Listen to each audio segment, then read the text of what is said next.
this system is more profitable. We're showing, because like behind me, this farm here, we did not have to treat with a fungicide. Fungicide is to treat an imbalance. This does not have an imbalance.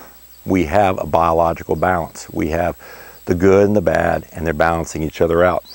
We don't foliar treat. The reason we don't foliar treat is because once the mycorrhizal network's intact, nutrients move through the profile, take up by the rhizosphere.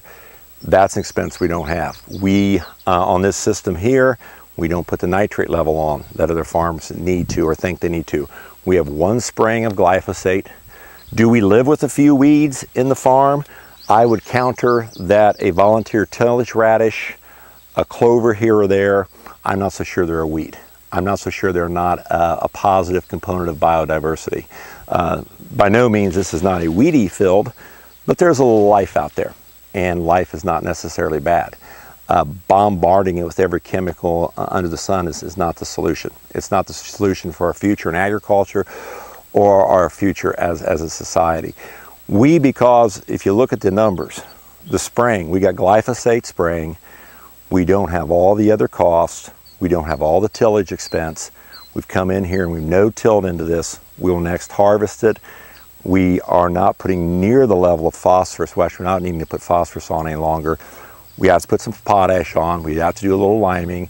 We do use some manures from our steers, which is a cycle system itself. We're showing a net income enhancement over the other farming profiles of $200 an acre.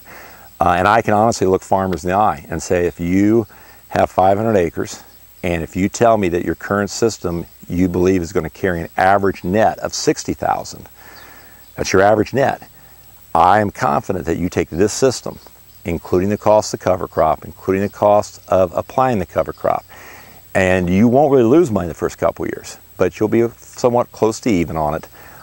By year 3 through 5, you will go into a new system that $200 an acre enhancement will cause your net income to go from 60,000 a year, if that would have been your average, to 160,000. And what's exciting for me as a farmer is when I go speak to young people and talk to them about what we do at Center Seeds, what we have to offer, and they do the math. That 100,000 a year is a better life for them, for their family. They don't need to farm every acre in the county. They don't need to work themselves to death. This is a system that is friendly to the environment, friendly to the family. It's the future of agriculture, and I'm very honest and confident in saying this is the future of agriculture. It needs to be. If we continue with stale no-till or chemical industrial agriculture as we have it existing today, we have a very bleak future. And it is exciting to be just one of the people who are participating in a new farming model. And I do believe the proper terminology for where we're going to head to, it's an ecological farming system. You're bringing the balance back. You're bringing an ecological balance back for the better utilization of the nutrients, to bring things back into balance. And by bringing them back into balance, we don't have to use all of the chemicals we do to fix the imbalances.